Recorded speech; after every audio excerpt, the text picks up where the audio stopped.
Our final email comes to us from Michael from Greensboro, Kentucky. Howdy, guys. I enjoyed you guys talking off the cuff about your days at GameStop last episode. Do you guys have any good stories from those years about annoying customers? We had so many. We've talked about them before, but it's always fun to talk about them again. Three options is a classic. I'm trying to think of other ones. I wouldn't say that the one that came to mind, and it's not, I would not call this person an annoying customer. I don't know why this one always sticks out in my head. And you're going to laugh when I say his nickname, but Satan's Eyebrow. Oh, God. And the reason why I remember is because the day that he drove to the store with the open liquor. So here's why. Roll back. So he came to the store because he had an Xbox One that, like, his dog had tripped over the power cord and, like, knocked it over and it popped open. And he brought it in to see if there was anything like we could do. So let's paint a picture of what this guy was like. Okay, so the reason why he's called Satan's Eyebrow is because he had 666 tattooed above one of his eyebrows. Yeah, and he was probably like mid to late 40s. He rode a motorcycle everywhere. He was just totally like a how do you like? He was fine. But here's the thing. Here's the thing, though. Like, so he was like a biker dude, and he was kind of a dick, and whatever. He was totally chill with us. Like, we were always perfectly fine with this guy. When we plugged in his Xbox to kind of see like if it worked or whatever. Remember, his Xbox Live profile was the true Doctor of Satan. Yes. So we loved this guy, but like he would always ride his motorcycle in. He would always smell like alcohol. And one time specifically, I don't know if it was this time. It might have been a different one because this time he had his Xbox. So I don't know if he could have had his cup with him. But he came into the store with this cup, and just think like a normal like drinking cup. But there's a restaurant in town that is famous for like Mai Tais and rum barrels and all this kind of stuff. And it was clearly like a cup from there, just fucking half full of a rum. I think a rum barrel. Of a rum barrel. And it just smelled like it. And it was just like he smelled like it. He was riding a motorcycle with no helmet. And we were like, this guy's going to get fucking painted all over the street. Because the street out in front of the store wasn't, it was busy, but it was like, so like, it wasn't not without people driving like assholes on it. It was just crazy. Like this guy, you would never think he was a nice guy. One of the nicest guys we had because he was chill. He had, like when his 100%. Dog busted his Xbox, I remember we kind of like snapped it back together and we just kind of like tested it and all this kind of stuff. We're like, yeah, we kind of got it working again, but it's probably like you're probably wanted a new one. So he was a cool guy. Yeah, he wasn't annoying, but that guy was just that's one guy that always stands out. I don't know why that guy he's stuck in my head though. I'm trying to think of other annoying people. There was one guy. Three options was terrible. We'll go over him real quick. He was just like a local guy who like kind of lived in a motel. I was gonna say he lived. So there's a couple things that you need to roll back with him. He lived in the motel across like the way that our store was at, where it was at the time. It's gone now. Is we were in a strip center that was already a dead strip center. It used to be next to a Walmart that had moved years prior. A long time ago. So and then eventually they bulldozed those down while we were there. But we had a insanely long parking lot because all that stuff used to be there. Mm-hmm. On the other side of that long parking lot, in midst of like some of these other corporate buildings, and there's a McDonald's and Buffalo stuff, Wild was like a Motel 6. Mm-hmm.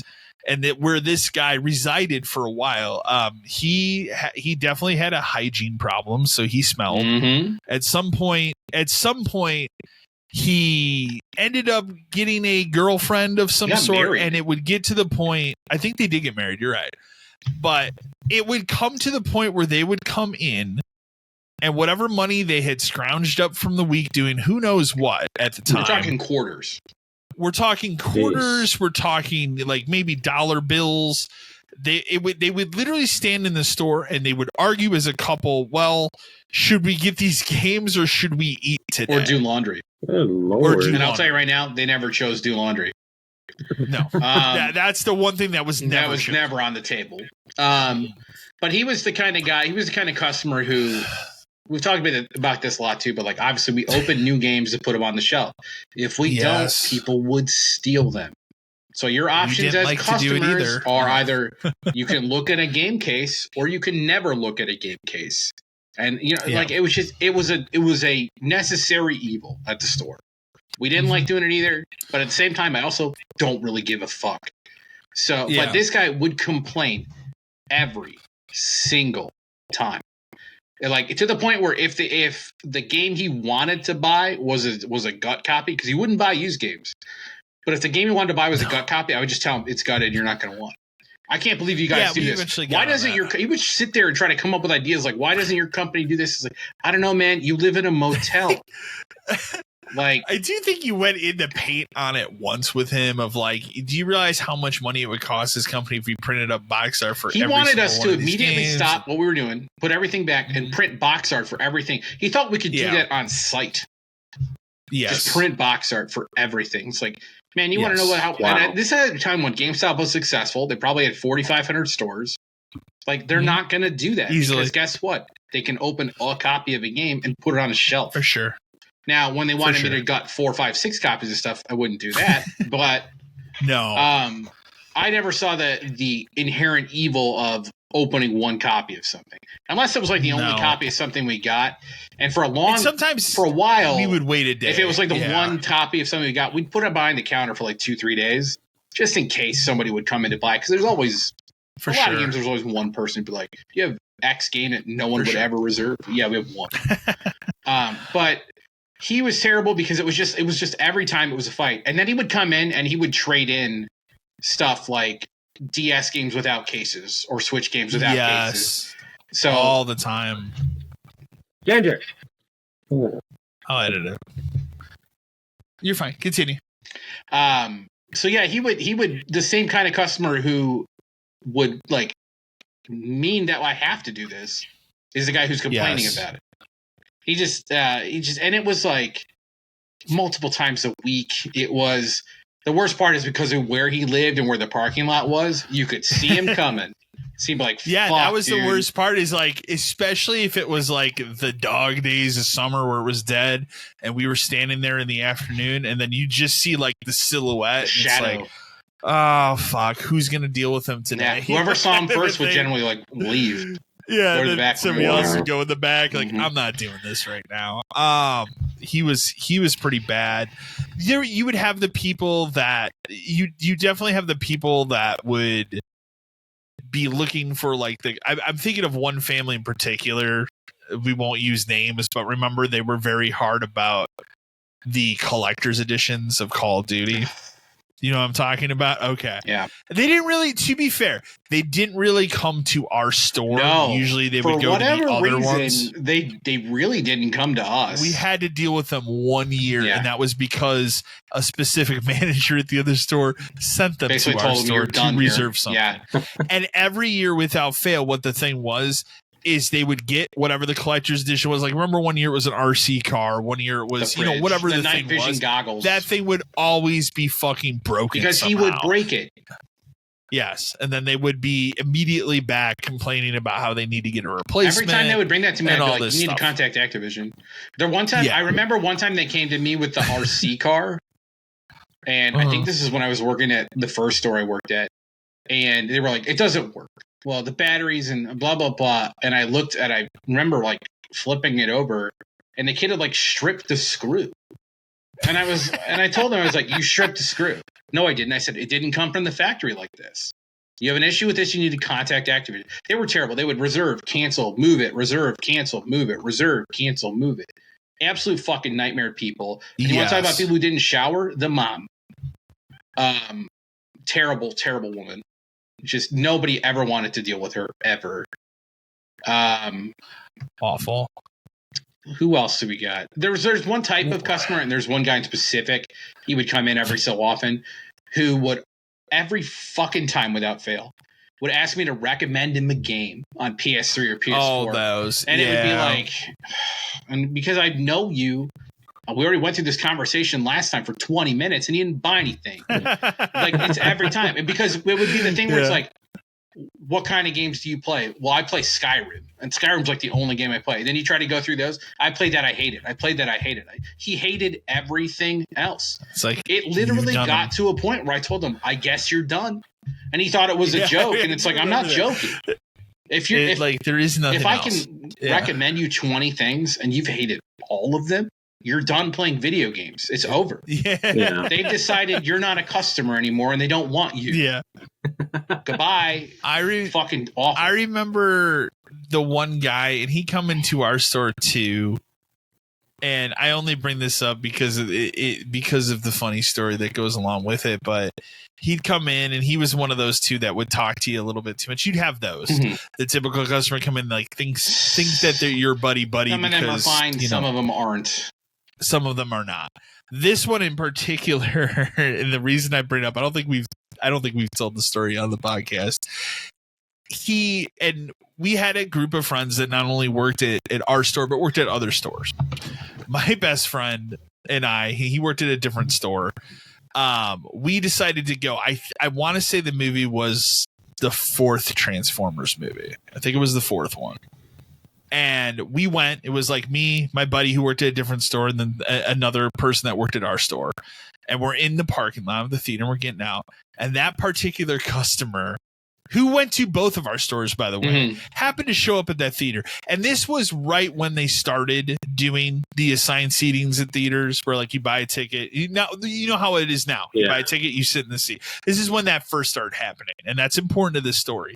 This fucking guy immediately noticed us, walked up, was like, "Oh, hey guys, how's it going?" And not only did he tag along for the entire movie, he sat next to us. He did not buy the ticket to sit in that seat. Dang. I guarantee you bought a ticket somewhere else, but he walked in, he sat next to my friend and sat and watched that entire 3 fucking hour movie sitting next to my friend who did not like him more than I did like him. And then I had to hear at the end of just this is the worst fucking thing that's ever happened to me. At the end. He still talks about how did this guy sit? Yeah. That happened 15 years ago. We still laugh about it to this day. That was a bad one. But honestly, I don't feel like we got recognized outside of GameStop in our local area very often. Rare. So. There were some times I remember when I worked at the store before ours, one of our customers was the girl who worked the Taco Bell drive-through fucking every night I went through, but she was cool, so that was fine.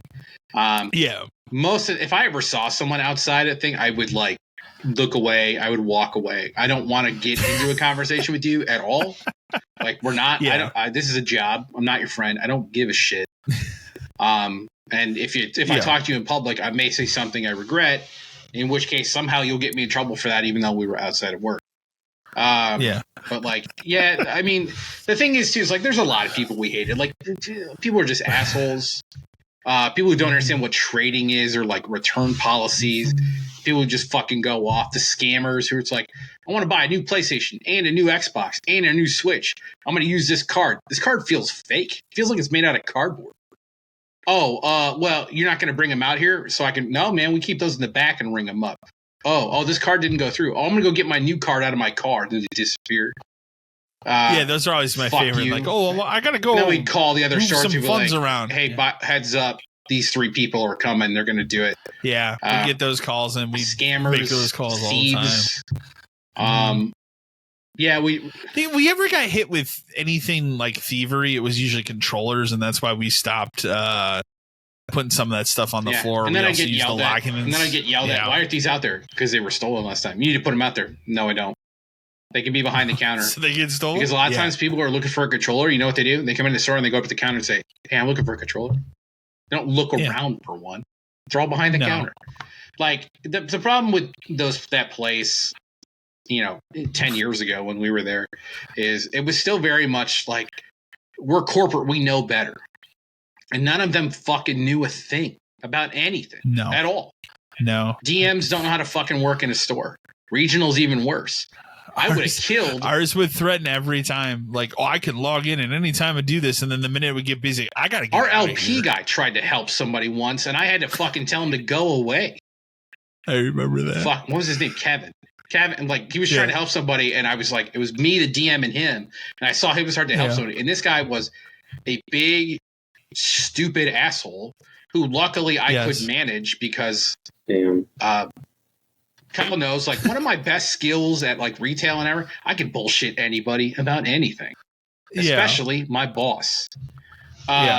So that's why I had my job for as long as I did, is because I know exactly what they want to hear and how to say it. But the LP guy, luckily I was on good terms with him, but I had to basically tell him, like, Kevin, go away, kind of a thing. And he'd walk off. But, like, God, that was almost a nightmare. Like, that's some of the biggest problem customers were fucking management. How about that? I'm trying to think of what's one banger one we can end on. Oh, how about, I can't say his name. Can I say it? Can I say the fisherman? Will that work? Yes, okay. Yes, you can. Okay. You can say that. Okay. You can say that. I kind of forgot about that. The fucker to end all fuckers. All right. Should we paint the picture of the family though? It's really mostly him and his mom were the problems. His dad was like, you ever picture like a couple where like the mom's a huge, like, just awful Karen. Person, and the dad is so meek you can tell he never says a word in his house? That's this family.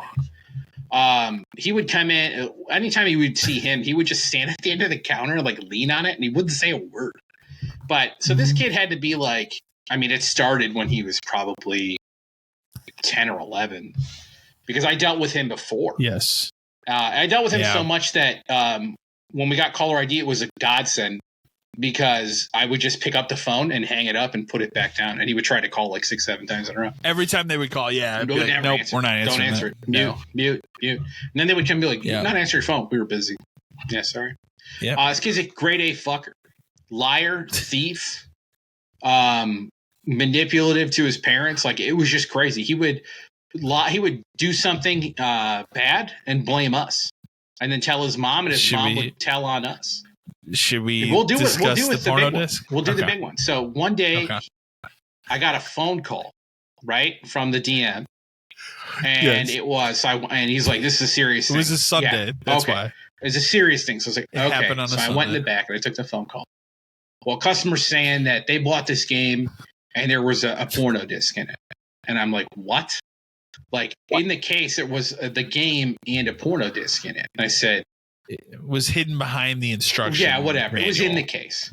And I was like, I struggled to see how that could happen, but maybe it could have. So then he starts giving me the information, and it turns out to be this kid. And I flat out told him, I said, there's no way. There's no way this kid did this. Because what's more likely? Because I knew who took it in, and it's just not going to happen. And even if you don't open the box, anybody who's ever held a video game case, if there's a loose disc inside of it, if you pick it up, it bounces and rattles around. Doesn't matter how tight it's in there. We even reviewed, because we had to. We reviewed the footage, and like you could clearly see on the footage, like the game was. No, but I'm saying on our end, like whenever it was taken in or like given to him, like we always check the case too. Yeah, I always make sure stuff is in it. You know what I mean? Yeah. And like there was no disc of any kind. But so of that, he was trying to claim that we sold him this game with it in there, and that his mom found it. And when she confronted him about it, he told her we did it. And I tried to tell my DM up and down. I said, "There's no way. What is more likely? Someone who processes hundreds of games a week somehow gave this kid a porno disc who happens to be a known problem customer, or a 13-year-old kid, because he was probably 13 or something at the time, got caught with a porno disc and tried to hide it from his mom, and she found it, because it wasn't even like one that you would like buy, right? Remember, no, it was like if you went to like a shitty pulled it out of a magazine at a shitty convenience store, like those ones they used to pack in there. It was like, what's more likely? And I'm like looking up the guy who traded in. It's like a 27-year-old guy who was trading in. He was just a normal guy. It's like, hey, man, adult men don't hide porno discs in the instruction booklet of a PS3 case. Even at that time. No. You're an adult? No. Fuck that. So we went through this whole process where I told him, I was like, there's no way. This didn't happen. Blah, blah. He's like, it doesn't matter. It doesn't matter. It doesn't matter. We have to make it right. And I said, what does that even mean? He made us. How do I make it right? He made us give them a used 360. Well, so they had a dollar amount, so they had to come in and they basically had to sign like a waiver that they wouldn't sue us or whatever the thing was. And they were given, I think, 500. No, credit? It wasn't that much, because it was like a 360 and a couple games and like another controller or whatever. So he'd ring all this through for zero. I got yelled at, but nothing ever. I didn't get written up or anything for it, because like A, I wasn't even there, but B, it's like I told him up and down, like, this didn't happen. So whatever. Fine, here's your shit. Go away. Like, just stay away. Don't ever come back. I used to tell Kyle that if this kid got hit by a bus, I'd feel bad for the bus. Yeah, so, he was awful. He was just a terrible shit little kid who I hated. The worst part too is like, so that stuff is given or whatever, and it was like a 360 some games and all stuff, for free. Whatever. They came back a week later to trade it all in, and then the kid complained to me that he could get more at the pawn shop. Yeah, this kid was obsessed with doing the pawn shops. Like, yeah, it's like, you're 13. How do you know how they even work? Know what a pawn shop is and how that works. So he came in. There was an older brother that would come in, and he always had chocolate on his shirts. And like chocolate. Yeah, like that was pretty awful. Like I said, the dad, he was also pretty awful. He just was clearly like the defeated dad that just didn't want to deal with it. Yeah. Literally, they came in a week later and traded this shit in and got credit and bought a PS3, because this was another thing they would do all the time. They would buy an Xbox. Traded for PS3 to buy an Xbox. How many times did that guy buy an Xbox One and trade it in for a PS4? Probably and then vice 5 versa? or 6 times. Yes. The kid was insufferable. So then after he trades all this shit in, he does this stuff. I called my DM. I said, "Guess what? Your buddy with the," because I was pissed. I called him. I said, "Guess what? Your buddy who you gave all the free shit to, he just traded it in for credit." And he was like, because what? That came out of our stores, like money and he or was whatever. Like, what? I said, yeah, because the whole thing was a scam. The whole thing, everything you've ever listened to or believed from these people was just so they could manipulate you into getting more stuff. And that finally like alerted him that maybe they're not on the up and up because they just got a whole bunch of free stuff they traded for credit. But like, it was just like people like that got. And then you wanted the best part about that kid? He applied to work there. Oh, I can't remember. Can you imagine a world where he gets hired? How much is stolen the first day? Right. Hundreds.